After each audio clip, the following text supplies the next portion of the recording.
Hey, welcome back to SureFire Live. It's our second broadcast, and thank you for joining us.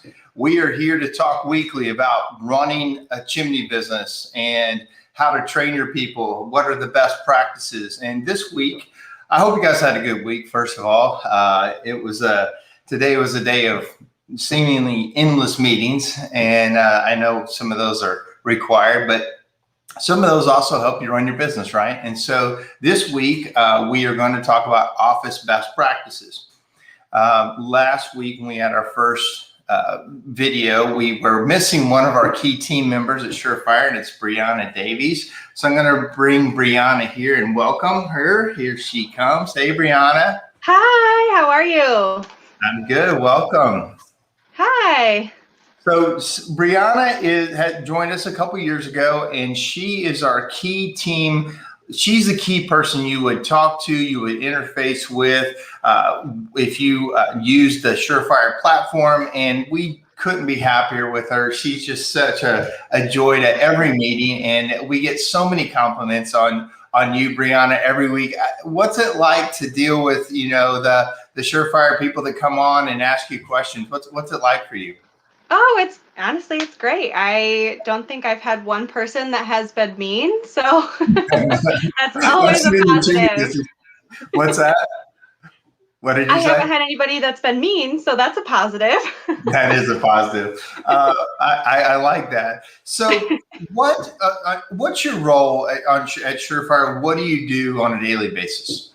Sure. So I am the person that you would come to first if you have any questions, if you want to get started with SureFire, if you need help inside of your team. So I can do all of that for you and with you. When people call in, what are the main things they ask about, and what do you do for them? Sure. The main thing that people ask is how to get started with SureFire. So I basically just walk them through how to sign up first. And then once we do that, and get them in, then we kind of go over how they want their team to look. Right. If they want to do the self-managed versus the SureFire managed for how the courses look inside their team. So tell people, I got some background noise I'm going to have to mute. So tell the people what's the difference when we ask people, or we ask them when they sign up, would you like SureFire to manage it, or would you like to be self-managed? What does that mean? Sure. So the main difference is how you want your courses to look for your team when they first log in.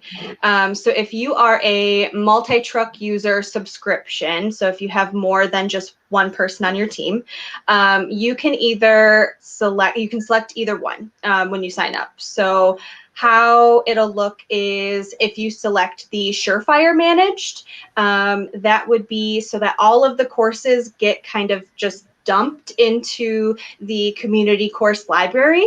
And so all of the team members have access to about 100 courses all at once. So the community course is, when you say you dumped into the community, that's for the team admin person, and then they put them out to their team. Is that correct? Or that goes to all of the people? It would go to all of the team members if you wanted to do it the SureFire managed. So It would go to all 100 courses would be in the community course library. So they would have access to all 100 all at once, and they can pick and choose which ones they want to do. The self-managed or the team admin managed would be all of the courses go to the team admin, and the team admin would give them out to the rest of the team how they see fit and into the sub teams. So for us, I have a weird background noise. Are you hearing that? Like a echo? Well, anyway, for us, we have a team admin person that administers it for my company.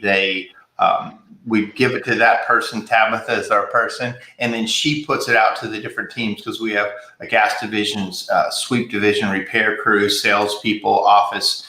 And what would you say the balance of, do most people go with SureFire managed, or most people go with self-managed? We have a pretty good mix of both. It's really just kind of how involved the team admin wants to be on SureFire, and how involved they want to be in the team. I would recommend, if you're a business owner, to hand that off to somebody in your team to manage that. That's not a great thing if unless you're very small, or you just do it for yourself. But in general, I think this is, just hot tip. Hand that to somebody on your team to take care of that and make sure it gets done. I think you get the most use out of it if the owner. It's not one more thing for the owner to do. Absolutely.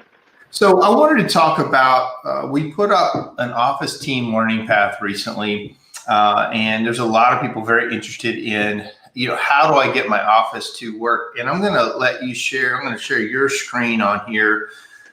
And can you talk about what that is, Brianna? What are the courses in it, and how do people how do they use it? Sure. So inside the office team learning path that we created, there's about 20 courses that are pretty much designed for your office staff to, either how to answer the phones or to just get more knowledge on what the guys are doing out in the field. So really, I would just need to know who on your team you want to put into this learning path, and then they would get access to all of those 20 courses. So name some of the courses, and what are some of the more popular courses that people like in this path? Sure. So I would think that out of all 20, the most popular would be the Think You Have Phone Skills, Let's See, and the Hearth Product Identification. Those are probably the two most popular ones in there. So the Think You Have Phone Skills, I think that's an Alan Rush course, isn't it? I believe that is, yes. And he goes through, and my team really liked that. And then Jim developed the Hearth Product Identification course, and Alan was talking about that earlier today when we were discussing this. That's one of the most popular courses as well, for your office to know what, when people are talking about things on the phone, what do those really look like? And so I see she still got her screen up. So I'm going to, anything else you'd like to talk about? Sorry. What's that? Oh, we got a little bit of a bad connection. All right. So, all right, just typical. All right. So I'm going to thank you, Brianna. I think I got a frozen screen from you. I might come back to you. I want to hopefully also reminder, this is a live, so please ask questions. I can see your comments, and Brian Whitaker said, hey, is mine SureFire managed or team managed? So maybe we can answer that live for him, Brianna. So let us know what his is, if you can look his schedule or his subscription up. So again, if you want to ask me things live, I really encourage participation from the people online watching this. I think that's how we get the most use out of it. And then, of course, a lot of people will be looking back at this later and watching it, and you can't really ask live questions. So this is a back and forth reminder. We're going to do this every week for a while, every week at this time. Next week, and I'll remind everybody, but next week we are going to have Alan Rush on the show talking about in-home sales, and that's always a popular topic. He's been on my podcast quite a bit, and when I look back at the ratings of which podcast is the most popular, it's always his. When he talks about going into homes and what he sees every day, riding along with all these technicians, he's unbelievably great at seeing it, talking it, and then ultimately making the sale and helping the customer understand what this whole chimney thing is about. He's the best at it. So he's going to be on next week. So let me move on. I'm going to have Jim Brewer come on here, because he has a thing called, for his office, he has a thing called Key Frustrations Exercise. And let me bring Jim up right here. Hello, Jim. How are you? You're muted. Hang on. Hey, I'm good. There you are. Can you hear me now? Yeah. How are you doing tonight? Hey, I'm good, Mark. Yeah, thanks. This is fun. So you had mentioned when we were talking about office best practices, And Jim has run a fantastic office with a really, for a high level for a very long time. And Jim, talk about, let me see if I can see your screen. I cannot see. Oh, if I add you here to the stream, your screen, it looks like it's going to go like that way. So, okay, well, here. How about, there you go. Yeah. how about now? I think that looks right. I'm going to put this up. All right. I'm not seeing it. Can you see? I'm not seeing your screen properly. So let's just, if we can't get the screen up, tell us about what is a key frustrations exercise? So basically, and right off the bat, I'm going to say this is something I learned through eMyth coaching. It's something that they do, and it's really identifying the things that drive you crazy. What's bogging you down? What's causing your blood pressure to boil? What's frustrating your team, your coworkers? There's things in your business that just drive you crazy. So right. What are those things? Well, we need to have a system to identify them and then solve them. So we call that the key frustrations process. Okay. Right. Imagine your day. Think about the 10 worst problems in your business or biggest frustrations. Is it running out of materials? Is it, improper addresses on work orders? Or, we all have lots of little problems throughout the day, but think of the 10 biggest ones. Well, you know what? I mean, just real quick on that, it seems like for me, those problems changed. The more we grew, we would solve certain problems and then we would get new problems. It's not like in business you ever get to a point where there's no problems. And so is your exercise you're going to show, do you just is that a constant improvement exercise? Oh, absolutely, Mark. It's what I like to do is, some people say tackle them one at a time. I like to have a list and capture, the top 10. That's the way we did it. Right. We would, in our weekly or monthly meetings, we would capture our top 10. And we would just start a list on a big easel, and we would write a list. What's bugging you? What's making your job difficult? What do you hate about your job? Ask these probing questions and make a list. Okay. You make a list of the key frustrations in March. Yeah. And then try to identify the top 10. What's the 10 biggest problems we have now at this point in our business? And then once you kind of settle on that, prioritize the list. Let pain be your guide. Yeah.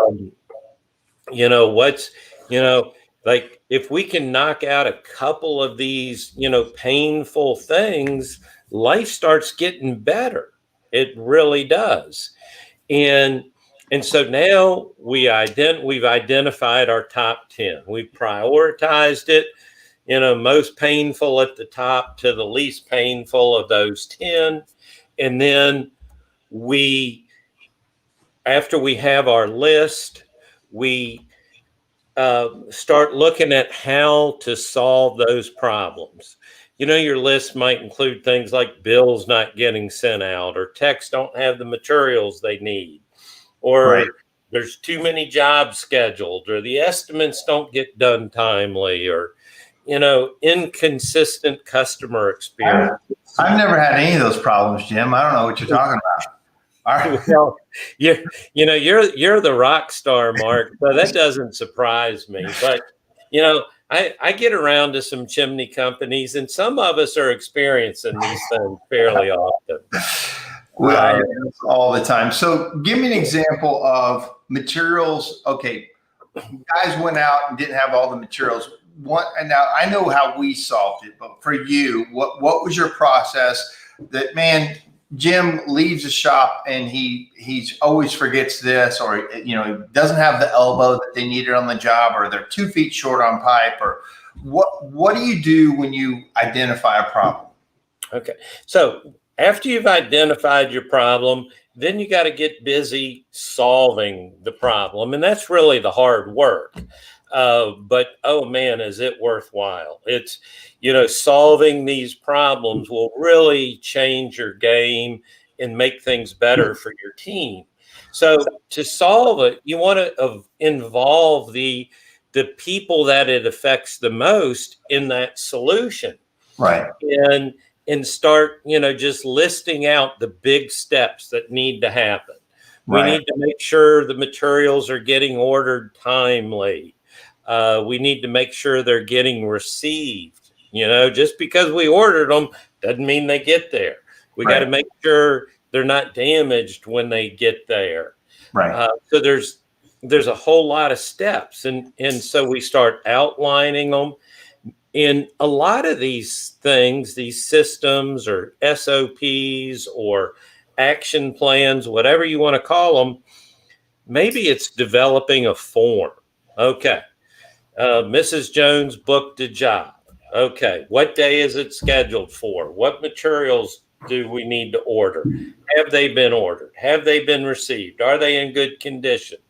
So it's a checklist or a form. A lot of these systems involve forms, but they're not all that easy. Solving some of your problems, you may need new tools or equipment. Okay, we can't get tarry glaze out of chimneys. Well, that means we need new equipment and new processes and new training. So some of your frustrations will be easy to solve, and then some of them are more involved with more steps, more resources, more training needed. So I think they're all different. I heard about one time, like, there's basically two kinds of problems. There's a problem that you can solve by buying something, and then there's a process problem. Like, you need to either buy training. The answer is out there. You just need to buy it. It might be software. It might be scanners. It might be a person that you need to buy to solve a problem. And then there's a process that you're going to have to work with your team to fix. And that there's not an answer out there that I could say on this show or Jim could come up with, but you have to come up with individually and fix it. And what Jim said about the value of this, I think, is the key about all these processes, because Mr. Waste is who we call him in our business, and he is a very expensive employee of mine. He gets a lot of money from us for when we waste stuff. And I remember seeing one time a person, let's just say this pen right here that I have. How much is this pen worth right here? Let's just say this pen is worth $1. But what if you need this pen on the other side of town and you're 30 miles away, and it would take you an hour to come get this and go back? What's this pen worth on your production time now? This pen is $200, $300, $400. And that's kind of how, like, when you forget something at the shop and your employee needs another elbow or 2 feet of pipe or the hammer or whatever they forgot, that if you put that money, if you literally took your hourly rate, and let's just say you're a $300 an hour company, and that was an hour waste that day, and you took that and you put that in a fishbowl and you saw that cash in there, and every day you ask, where did we see waste? And you took that cash and you put it in a fishbowl and you set it up there in front of your whole team or even yourself. I mean, I've done this exercise and it's absolutely sickening. So this key frustrations exercise that Jim is talking about, I know for me, it's frustrating to even make these processes, but man, it makes a huge difference in your bottom line and the less chaos you have in your business. Jim, did you notice that as you develop these, the chaos goes down in the business? Oh, absolutely. Yeah. When, things start happening smoothly, um, when you've got most of these monkeys captured and caged up nicely, that life is just better. People aren't running around the office or the warehouse pulling their hair out. Life just gets better. And that's when, if you're the business owner, you can start, maybe going home at 2 o'clock in the afternoon instead of being there till 9 o'clock at night solving problems. You know, that's for me, chaos is the killer for business. I've run a business before that was full of chaos, and I've talked about it a lot over the years. When I would come into work, there was so much chaos that I literally did not want to go into work. And when I did come into work, it was like everybody was shooting arrows at me. I had people that every single problem in the whole company at one point was up to me to solve, whether Miss Smith is upset or the part is broken or Jim didn't get the right paycheck or, money in the bank and the advertising person is calling, and like literally everything was on my shoulders. And I remember our good friend John Meredith told me one time, he said, Mark, the business you want to run is the business that doesn't need you. That's the most fun business to run. And I know, Jim, when you're running your business, I used to watch you go skydiving and scuba diving, and you're a paramedic. I have to believe that this key frustration exercise you're talking about led you to be able to have a business that was more manageable and you enjoyed to have. And absolutely.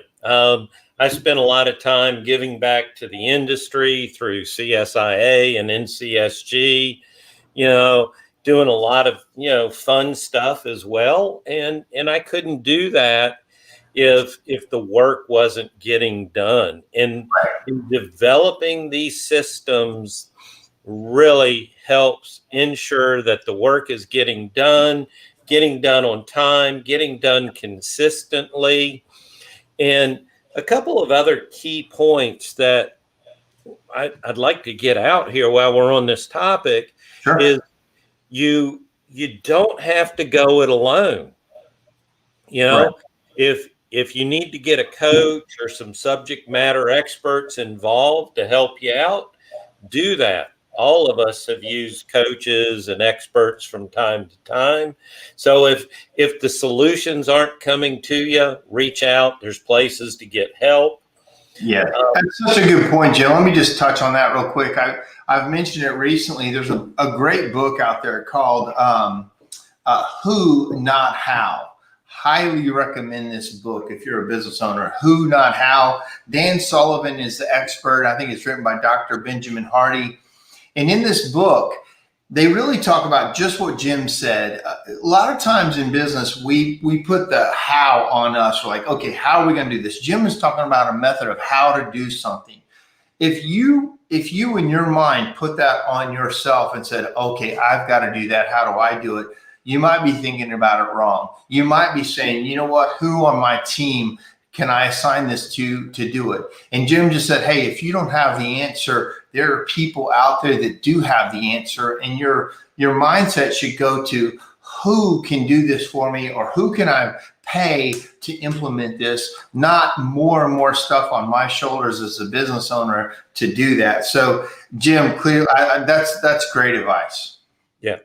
Yeah. So don't feel like you have to do it all alone. You want to involve the people that work the systems and developing it. It helps with buy-in. It brings additional perspective to the process, because they see it differently than you see it. And it makes it all better. And a couple other points is, keep it simple and don't get hung up on it having to be perfect.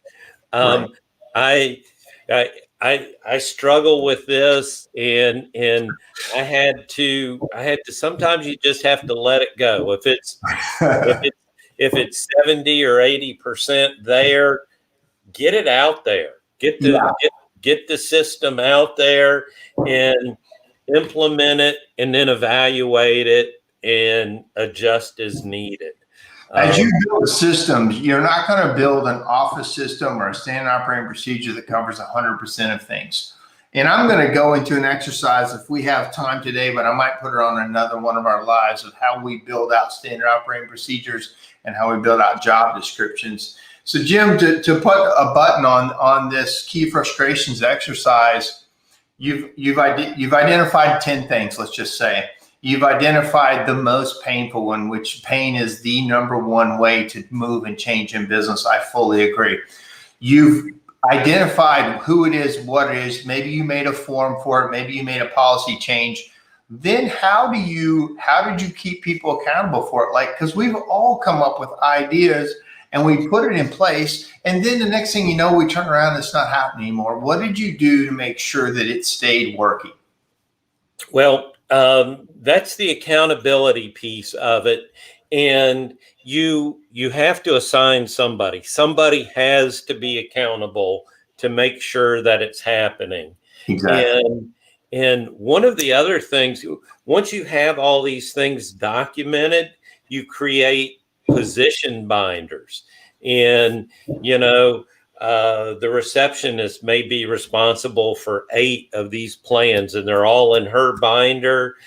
So she has them handy. She knows it's her monkey to deal with. Mm-hmm. But you have to assign accountability. I think you assign accountability, and then you also give the people that you handed, say, the binders to, or the forms, or the files, and you have to give them some teeth, right? You have to give them some power to do something about it. And absolutely. You've got to empower them to do the work and make the decisions. Yeah, write people up, dock them, if I always put something out there and I say if one of my assistants or office person say, hey, make this, but then when it comes time to something went wrong and they go, well, you're gonna have to go back and talk to Mark to, implement some type of punishment, that's no good either, right? You've just delayed you having to do more work. So you have to hand over the power to the people that are writing these policies and implementing them. Yep. Absolutely. You got to empower the team to make the decisions and get it done. So I think the last important point that I need to get out here is what I call rinse and repeat. Okay. So you handled your top 10, sit back for a minute, take a deep breath. Isn't life better now? Okay. Well, now cycle back around to your capture process. Was it a team meeting or whatever? And start all over, right. Create a new top 10 list. And hopefully this time you're dealing with rocks or pebbles instead of boulders. Right. And what you're talking about, if people are listening, haven't read the book Traction, in Traction, they talk about the rocks, the main things that have to happen in business, and then all the other things that finish up your time. And you said you learned this from the E-Myth. Was this the mastery program that you went through? Yeah. This was a big exercise and getting your business under control in the mastery program. Yeah. So I think you're, the key to, you mentioned it, was sit back and also realize how many things are good about your business. If you're always in problem solving mode, business can absolutely wear you down. You have to get into, hey, we're doing, 90% of the things really good, and we need to celebrate those 90 things in the office, or 95 things, or 99. But I don't know if you ever get to 100%. And if you're always focused on that 1% or that 5% that are wrong, instead of all the stuff that you do right, this is a long, terrible journey. You've got to celebrate. You've got to have wins with the office. You've got to cheer on the people that are in there grinding it every day, doing most of the things right. I mean, did you have a process of cheering and celebrating people? I know a lot of people don't, and maybe you didn't, but I think it's important to us. So it's very important, and it's an area I struggled with, and I really had to, remind myself constantly to give out the praise and to reward them. For some reason, it didn't seem to come naturally to me. I really had to work at it, and I'm sure I always could have done better. But it's being conscious of it and realizing your weakness is kind of the first step to solving it. Well, thank you, Jim. I appreciate your key frustrations exercise. I'm going to bring Jake Loeffler on. He runs a business. So thank you, Jim. I appreciate it. Cool. Thanks. Hey, Jake, can you hear me? You're muted. I can hear you. Can you hear me? Yes, I can. Hey, buddy. How you doing? I know you run a great office up there in Vermont, and tell me about, so Jim just talked about his key frustrations exercise. In your office, what are some of the things you've done? You've got a fantastic group of people in there. What are some of, you do some innovative things, some neat things for people. What are some of the things you do with your office? Before COVID or during COVID? Well, anytime. Let's go before COVID, because hopefully we're coming out of it.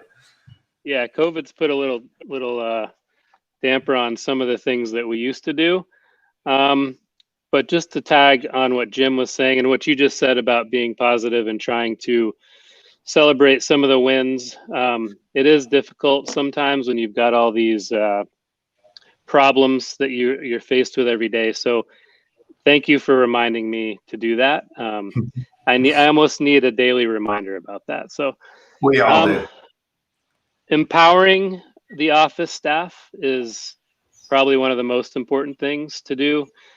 After you have the systems down and you've solved the big problems, just to go through and have a weekly meeting with your managers, get feedback on what's been going on throughout the week, identifying some of the issues and solving them on a weekly basis, and then having that information dispersed down through the organization is probably the most helpful thing that we do on a weekly basis. Just go ahead. Well, I like when my office is above the main office, and I loved hearing the people in the downstairs laughing and having a great time, and just like there's a thing to the office culture that is so important, because they are in a pressure cooker and they are right there with each other all the time. And that culture of the office sometimes can be different than the culture with your technicians. And there's a lot of times a line between the concrete and the carpet. Yeah. It's important to bring those together. But how important is office culture to your team? Well, seeing that I'm in the office most of the time, it's very important. And I think it is, you need to have some fun every day. Come into the office with a good attitude. Buy people lunch here and there, come up with, we call it the Sunshine Committee. And before COVID, we would, just think of ways that we can, buy breakfast for everybody in the morning, or go out and go bowling after work, or whatever it is, or go do some community service with the company, which that's what I'm saying. It's been really difficult through COVID to do any of that. So we can't even have meetings face to face right now. Yeah. So it's tough. We've really struggled to keep the culture kind of going. We have Zoom meetings. We do kind of walk by each other during the day with masks on, and it's been tough, Mark. I can't wait till it's over so that we can get back to doing some of the things that we used to do. Yeah, that's true. But yeah. So, a funny story about my office. They're really a tight team. They have their own roles and they have their own little idiosyncrasies. And there's like a mom to the group, and there's clown, and they're just so funny. And the other day, we get so many solicitors walking into our business. It's just unbelievable. We have no soliciting signs everywhere. Literally, you come in, you can't miss it. If you walk through that door, there's another sign, because a lot of times, you don't want people just walking in and interrupting your day. And the other day, these two guys walked in, and I happened to be standing not far from the door, and you could just tell they were solicitors. Well, and I looked at them, and they looked at all of our signs, and I said, "You're not soliciting, are you?" and the one guy goes, "Yeah, we are." Well, one of the girls has a megaphone, like literally one of those megaphones that's powered, and they have so much fun with this megaphone, but she said, "Beat it," and the guy's like, "Oh my gosh," and left. But those girls got so much fun out of one, empowering, like we talked about with Jim, but two, just having a good time and kind of being protective of themselves. So let me ask you one more thing. How do you, and this is a struggle for a lot of companies, how do you not have, before I ask this question, people listening, tell us what you do for your office. Write down in the comments, what are some of the fun stuff you do? What are some of the benefits, some of the things you do for your office to have a good time, or to promote them, or anything? Just let's have a conversation here. But Jake, what I was getting to was one of the struggles, and I struggle with it too, is sometimes the office versus the technician line. And sometimes there's that line that develops where the technicians are mad at the office, or the office is upset with the technicians. How do you combat that problem? I think just letting everybody know that we all make mistakes sometimes, and sometimes the decisions that are made, you can't tell what was behind the decision-making process. It's more of a there's a lot of different things that went into that decision, and I know it's probably not the best for you, but that's just the decision that we all came up with, and that's the best we could do for that day. So just talking them off the cliff, basically. I'm sorry, say that again. No, go ahead. I think when people if you always assume negative intent, if you always assume that the other person had a negative intent to why something happened to you, it's going to be miserable for you. If you go into things with positive intent, and you think, you know what, I'm sure they're not trying to screw me over. I'm sure they didn't screw my schedule up or realize I was going to have so much window time. Or I think if you have positive intent with who you're working with, you have a lot better chance to have a better outcome between your team. Yeah, for sure. Let me ask you a question. So you have obviously probably many people in your office. What is the office to technician ratio that you have in your business? Like, how many office people do you have per technician? Yeah, that's a great question. On average, I try to have 3 to 4 technicians per office staff. But it also depends on their role.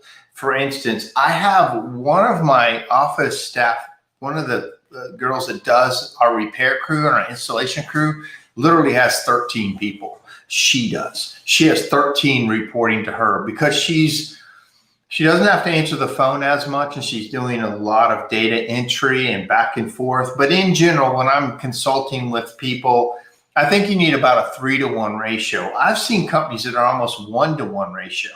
I remember the way we were building out the company at one point, it seemed like every time I added a truck, I needed to add an office staff to deal with their paperwork, the pictures, the phones, all the back and forth. And I've even worked with some companies that had more office staff than they had technicians. And to me, that's a killer. You can't be, I've had a hard time being profitable. But for me, if you could be 3 technicians to 1, or 4, that's even great. 2-to-1 is a little slim. 1-to-1 is not good, in my opinion. What have you found? I think it's easy to say, yeah, we need more people because you always feel so busy, and there's another person could always alleviate some of that stress. But here's one other question before I answer that. What do you do when, say, one of your schedulers decides to leave or gets fired? Like, what is the process of training that person up? So, and I know you have many schedulers, but think back to the day when you only had one or two. You know, if one of those guys left, what would you do now to get them trained up? Well, we've had situations where we lost office staff right in busy season, and it could not have been a worse time. And sometimes it's almost harder to train somebody in busy season than it is to do it yourself. So for me, I go back to the people in the office and I say, hey, all right, we lost this person. Do you want to just try to get through it with one person less? Or do we need to bring on somebody to sit beside you and learn as we go? And I've had both of those things happen. One time we lost a manager and the office staff said, hey, we don't want a manager. We're going to self-manage. And then this year they said, hey, we need another person answering phones. We brought a person in plenty of time. They were not good. It was a guy, he was on his phone all the time. He came from a really big call center, thought he was going to be awesome, was absolutely terrible. They said, get rid of him. We will go on our own. Now, I have also paid a bonus to them. What I was going to pay that person, if they'll take it on, I'll spread that money out amongst the team that's going to take on more work. But typically, I want 2 months of training on an office person to talk. Now, with SureFire next month, Chad Murray, who ran a really big operation, Master Services out of Texas, has done a course for us on scripting. And he's a really big scripting guy. And we're going to talk about scripting when that course gets released. But what do you do? What do you do, Jake, when you have a problem like that? Well, the same thing that you just talked about, but also, have we gone over all the courses in the office learning path yet? Oh, we haven't. Do you want to talk about that? Do you have that up? Yeah, I have it up, but I don't know if you'll be able to see me. Let me know if, can you still see me? I can see you, yes. Let me Okay. see.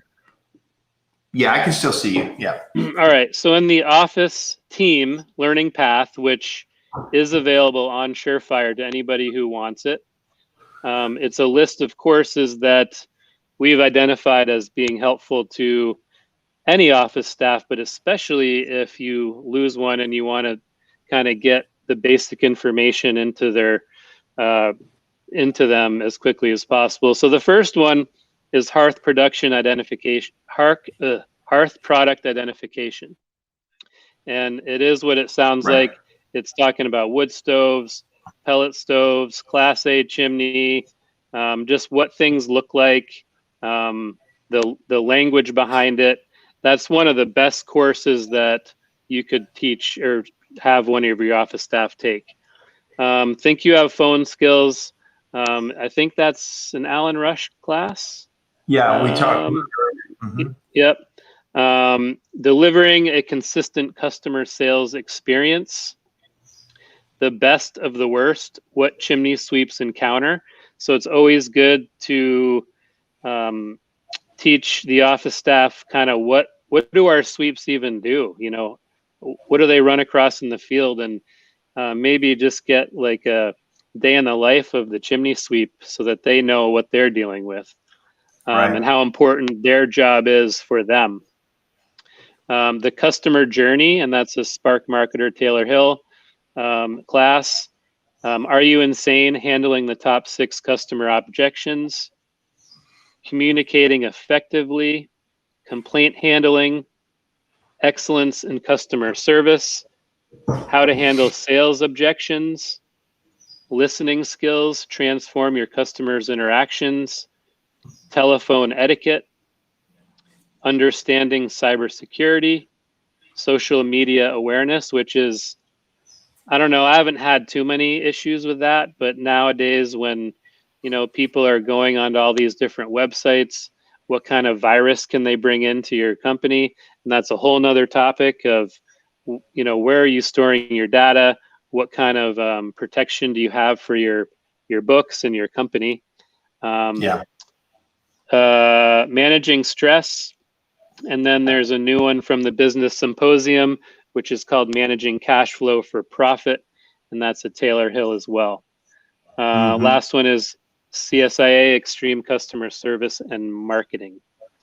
So, I mean, you get your office staff to run through those courses. I think they're still beneficial, even if you've got somebody that's been with you for years. But certainly if you have any new people answering the phone or helping out, that's the first thing that I would do. Good stuff. Thank you, Jake. I'm going to put this up from Alan Rush, and John Caesar recently talked about this at our business symposium, and it seems like he does a really good job with this. Alan says, put the office in the field and put the field in the office. Mutual appreciation and understanding of each other's roles, and recognizing that neither role exists without the other, and how much each other's role affects the other. So totally right. John was talking about, he not only puts them out in the field, and I've done it before on a small basis, like a day or two, or bring him out on a job, but he tends to have more of a process that's it's constant. And he also brings them into the warehouse to do some hands-on training, like literally has them do some reline. And he did a really nice job of including the office in that. Do you have your people go out in the field? Yeah. Yes. Yeah. I haven't had one of the field guys answer the phones yet, though. I haven't either. I've always wanted to, but I haven't. I'm a little worried about that one. And then Pam Gentry came on, and Pam is she's actually one of my office people, and she's the one who handles 13 technicians herself. And Pam said, see my screen, I can't see her whole thing very well. Says when the office staff leaves during busy season, it's sometimes a lot easier just to pick up the extra work instead of training someone. It takes away from the day. Yeah, that's what we notice in the middle of the firefight. You don't try to train somebody else to fight the fire. You have to kind of just get through it and then train somebody up as soon as possible, and then try to anticipate to make sure you have enough people, when the busy season hits. So thank you, Pam, for jumping in there. Anything else, Jake, on how your office staff works or how you bonus them? Let me ask you this: how do you pay them? Are you a salary, hourly? Do you have bonuses, commissions?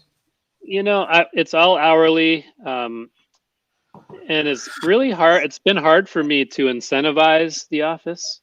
So if anybody has any ideas over in the comments section, like what do you do to incentivize the office? There's many ways to incentivize the field, in my opinion, but it's been difficult.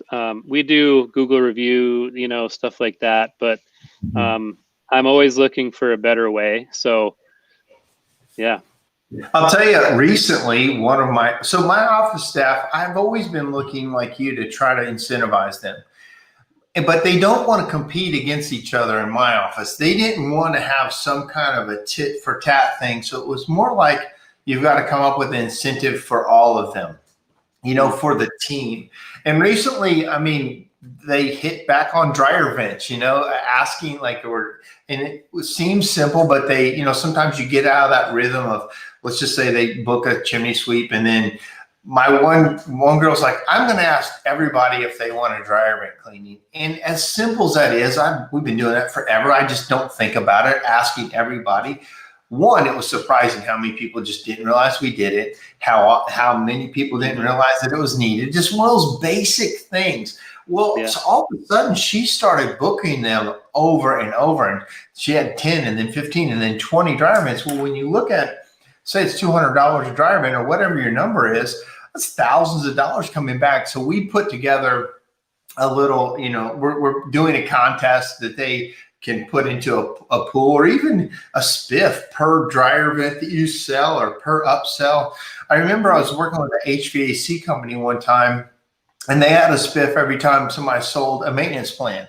And they had a bell in that room. I think you may have even been there. They ring that bell when they sold that maintenance plan, and that person got $15 for selling doing the upsell. And that bell Yeah, was going perfect. off. What's that? No, that's perfect. Yeah.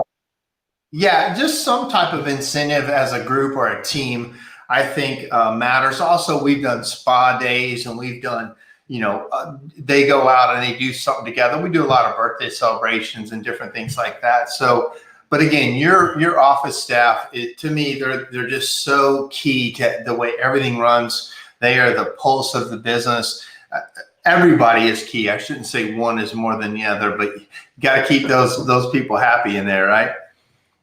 Definitely. All right. Well, thank you very much, Jake. Thank you for coming on. Thank you, Mark. So we are about, we're almost an hour in. Does anybody have any more comments? Because I do want this to be okay. So here's a great one, Brian. Thank you, Brian. He says, here's some great benefits: 401k, health insurance, completely. He's so accurate on this because those benefits are very important to people, and it seems like they're getting more and more important all the time. And sometimes you won't see the best people even applying for the job if you don't have a benefits package. And because a lot of places don't have a benefits package, and you get people that are more career oriented, family oriented, not looking jump to one thing to another so much. So Brian, completely accurate. I fully believe that, and we have that as well. Stacy, she said, I've always thought that the office should get an incentive because without them, we as techs can't do our jobs. Maybe a certain percentage bonus quarterly for services the office staff sells to the customer, maybe based on upsells. So yeah, again, I think those are great ideas. I think for me, I used to try to come up with stuff and then give it to the office, say, this is what we're going to do.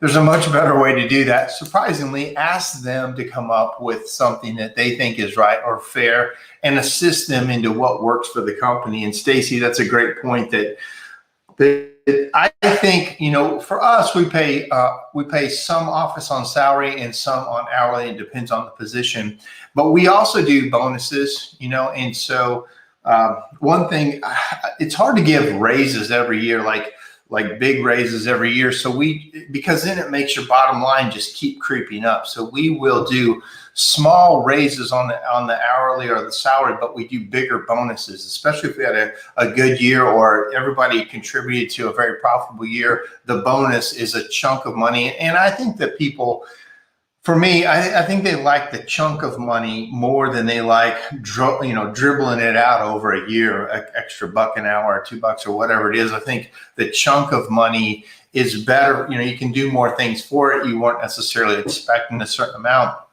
but I think that's how we did it, because I was doing bonuses or doing hourly raises 3 to 5% a year. But then, 10 years later, you've got a very expensive hourly rate if you keep that up. So to keep costs under control and because sometimes you're paying hourly and you may not be that profitable this year, but you're paying and your costs keep rising, and sometimes you can't stay competitive. So you have to balance. That's how I balance it. I would like to pay most people on production and profitability. And that to me is the best way to try to run your business, period.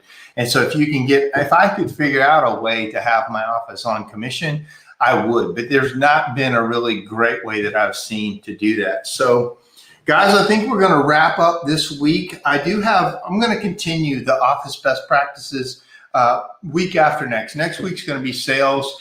And the week after that, I'm going to continue I'm going to show you how we build standard operating procedures very easily with a team, build job descriptions. And also I'm going to read some of our policies that have really helped us run our business. And guys, thank you for being part of this broadcast. We're going to do it every week. If you like these, hit get notifications on your Facebook, and then also we're on YouTube as well. If you want to watch it, we're YouTube at SureFire Academy or SureFire Online, and we're on there. So guys, thank you for joining us again, and we will talk to you next week.